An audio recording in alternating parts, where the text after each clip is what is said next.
ഇന്ന് ഈ വേദിയിൽ എത്തിയിരിക്കുന്നത് ദശാബ്ദങ്ങളായി കേരളത്തിലെ ഇടതുപക്ഷ ചിന്തകനും മാധ്യമപ്രവർത്തകനും അതുപോലെ തന്നെ സംവാദകനുമായിട്ടുള്ള ശ്രീ റെജി ലൂക്കോസ് അവർകളാണ്.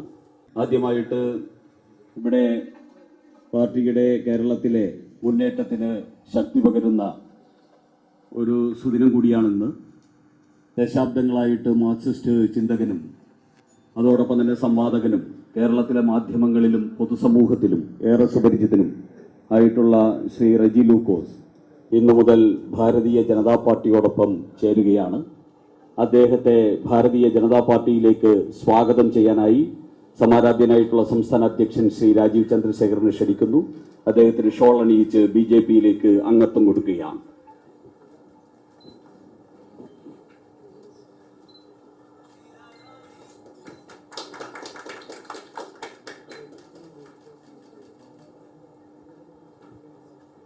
നമ്മുടെ നവാഗതനായി ഭാരതീയ ജനതാ പാർട്ടിയിലേക്ക് എത്തിയ ശ്രീ റെജി ലൂക്കോസ് നമ്മളോട് ആദ്യം സംസാരിക്കും. പ്രിയങ്കരനായ രാജീവ് ജി, വേദിയിലെ ബിജെപിയുടെ സമന്നത നേതാക്കളെ, ഏറ്റവും പ്രിയപ്പെട്ട മാധ്യമ സുഹൃത്തുക്കളെ, ഞാൻ ഏതാണ്ടൊരു 35 വർഷമായിട്ട് ഇടതുപക്ഷത്തോടൊപ്പം സഞ്ചരിക്കുകയും കേരളത്തിലും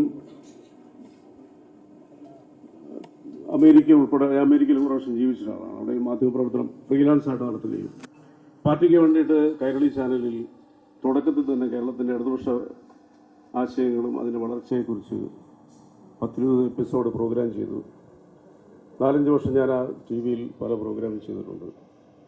കോളമിസ്റ്റായിട്ട് പല മാധ്യമങ്ങളും എഴുതിയിട്ടുണ്ട്. കഴിഞ്ഞ 13 വർഷമായിട്ട് കേരളത്തിലെ ടെലിവിഷൻ ചാനലുകളിൽ വലിയ ഗ്യാപ്പില്ലാതെ കൊണ്ട് തന്നെ ഞാൻ സംവാദങ്ങളിൽ പങ്കെടുക്കുന്നുണ്ട്. നിങ്ങളുടെ പലരുടെയും ക്യാമറ എൻ്റെ ഫ്രണ്ടിൽ വെച്ചിട്ടുണ്ടെന്നാണ് എൻ്റെ ഓർമ്മ. ചെറിയ വാക്കുകളിൽ അവസാനിപ്പിക്കുകയാണ്. ആശയപരമായ രീതിയിൽ കുറേ നാളുകളായിട്ട് എൻ്റെ മനസ്സിൽ തോന്നി തുടങ്ങിയത്, കേരളത്തിൽ രാഷ്ട്രീയ യുദ്ധത്തിനല്ല ഇനി അവസരം. ഇവിടുത്തെ പുതിയ തലമുറ നാടുവിടുന്നു. അവരെ ഇവിടെ പിടിച്ചു നിർത്തണം. പഴയ ദ്രവിച്ച ആശയങ്ങളുമായിട്ട് ഇനി മുന്നോട്ട് പോയാൽ നമ്മുടെ നാട് വലിയ രീതിയിലുള്ളൊരു വൃദ്ധസദനമായിട്ട് മാറും. അതിന് ബിജെപിയുടെ ദേശീയ നേതൃത്വം പകർന്നു നൽകുന്ന വികസനവും ആശയങ്ങളും എന്നെ കുറേ നാളുകളായിട്ട് സ്ട്രൈക്ക് ചെയ്യുന്നുണ്ട്.